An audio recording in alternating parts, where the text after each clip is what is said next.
How's it going, everybody? Jerome here, back, and I finally am home from Vegas. Long trip, and I'm ready to pump out some content because, man, I finally got the tools to actually edit, and I got my microphone, and I don't have boo-boo phone quality. Anyways, this first video is one of many that will happen this upcoming week. BBTAG, my initial thoughts about it, about 2.0 specifically, about what they added and so on and so forth, and maybe even a small trailer breakdown because I do have the trailer right now on my computer. So let's just get started first. Very basic, bread and butter, baby.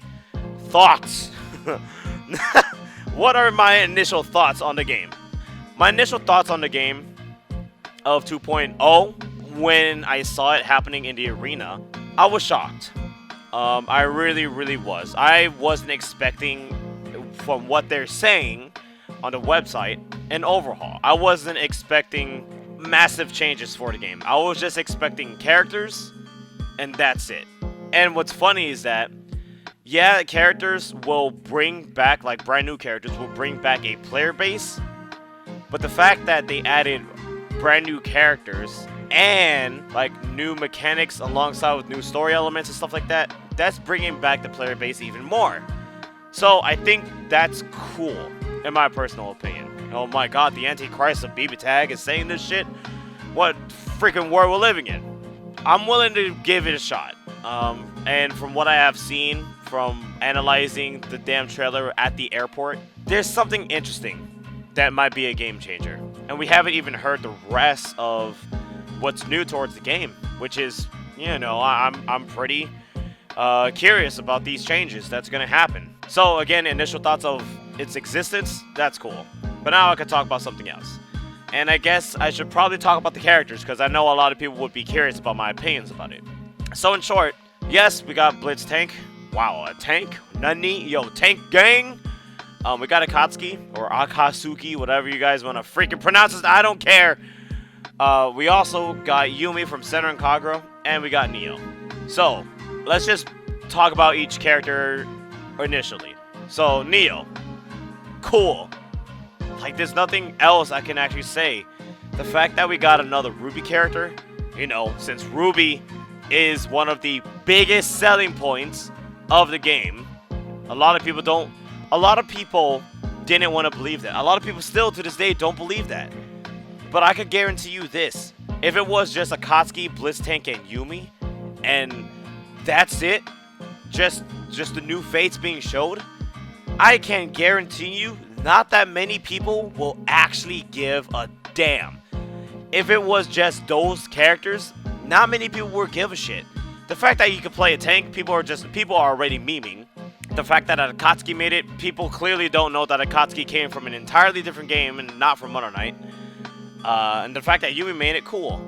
But at the end of the day, especially if they didn't announce that it was like new system changes and shit like that, people wouldn't have cared. Content creators would force themselves to play because people are curious, obviously. But nobody would have cared. Hell, especially if Arcana Heart had another character, people still wouldn't care. But the fact that a Ruby character after all this time finally got in and it is Neo, yeah, a lot more people are genuinely coming in just for her. Yumi. So, I'm gonna say this first. I told y'all. I'm not saying that I called that Senran Kagura was being in. But I told you guys that I had this weird feeling when that Arc System Works representative, or whoever the hell it was, that one individual shared his or her distaste regarding the very first data mine of the voice lines for the characters. Senran Kagura was the only franchise that got cut off. But again, when Merkava, Akihiko, Mika, and so on were revealed with their voice lines, that stayed. That dude didn't complain about that shit. He or she actually only complained about the fucking Senran Kagura voice lines. Heads up, my voice is a little screechy because I lost my voice at Sunday Finals. Continuing, I am even more confident that Senran Kagura was initially the very first fate for the fucking game. But because of that data mine, they felt so devastated maybe, or they felt like we didn't deserve Senran Kagura, that they threw something completely out of left field, something that was supposed to be later on down the game's existence, and that was Arcana Heart. Because even then, with the first data mine, we didn't get any Arcana Heart information at all. And in addition, it took forever to actually get Naoto, Heart Aino, Seth, and Teddy. Just 4 new characters. It took forever to get them motherfuckers. Basically nearly 2 whole years. I'm glad that Senran Kagura finally made it. I really am. After playing Estival Versus, which is the series that is being represented in the game, I like the characters on what they can do. Each character in that game were so unique. They had this different style to them, and it was genuinely awesome. And even on stream I said, why aren't they in a fighting game? Because all they can do is really awesome looking, and I would support them in a fighting game. So Senran Kagura is in, that's great. Now Akatsuki Blitz Camp.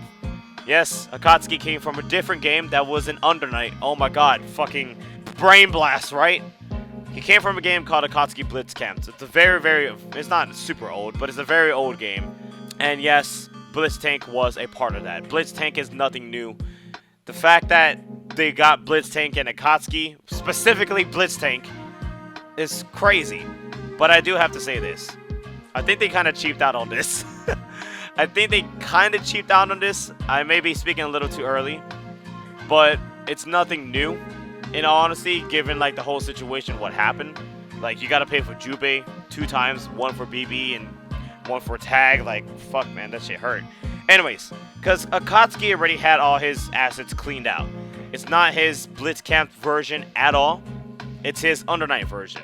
Like, well, his Undernight Sprite version, I should say. But then you got Blitz Tank that doesn't have that much animation. He really doesn't. So they could have easily picked anybody else in the damn game, because there's a lot of badass characters in the Akatsuki Blitz Camp. But the fact that they fucking brought in Blitz Tank is so weird. It makes me think, did they just choose him after putting in so much work into Neo and Yumi? It's very possible. It really, really is. And I swear to God, don't you dare hit me up with saying, oh, it's because he's a tank. Why not add him in? Don't you dare fucking hit me with that. I'm tired of you guys. So, but at the end of the day, it's cool that they're in. And now, this is where I actually branch off.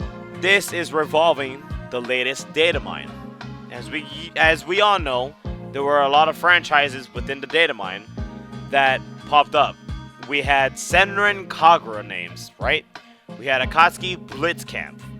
We also had freaking Nitrous Blasters. Is it possible we'll get a Nitrous Blasters character? But what's funny is that Nitrous Blasters, it essentially isn't really like, well, correct me if I'm wrong, but I don't think there's like an original character for the game. I do know Nitrous Blasters have Saber or Artoria or Altria, whatever you guys want to pronounce her name by. Basically, Saber, everybody calls her Saber. King Arthur, right? Anyways, besides all that, I do know that they have her, but that character technically belongs to type Moon, if I am 100% being honest here. So, if there's any original characters within Nitrous Blasters, they will probably have a higher chance of getting in. But why don't I think Saber has a chance? Well, I'm not really saying Saber doesn't have a chance. I'm saying that she has a low chance. And it's because, not Arc System Works, but Type Moon. They could give 2 shits about the expansion of going on to console stuff. And the reason being is because, I kid you not, Fate Grand Order has been doing extremely well for them, that they're only focusing on Fate Grand Order. You got a new anime coming out revolving around Babylonia, which is gonna be sick. We also got the one with King Arthur versus Gilgamesh. literally Male King Arthur versus Gilgamesh. There's that. I don't know the name of that one, but I know it's been in production for a very, very, very long time. Obviously, you got Fate Grand Order, the arcade game, and the movies. Other than that, they haven't really done anything regarding console stuff. Everything has been revolving around Fate Grand Order, the mobile game, and the extension of the movies, and that's it. So that's really why I think she has a low chance. So if there's an original character in that game, or if there's any other character that isn't Type Moon that is really popular in that game, they probably have a chance of making it through. But now, I have to say this. Do I think that leaked list or that data mine is real at the end of the day? In my personal opinion, it can be, depending on how 2.0 will do, in my personal opinion. And it's funny because there was a lot of characters in that data mine, right?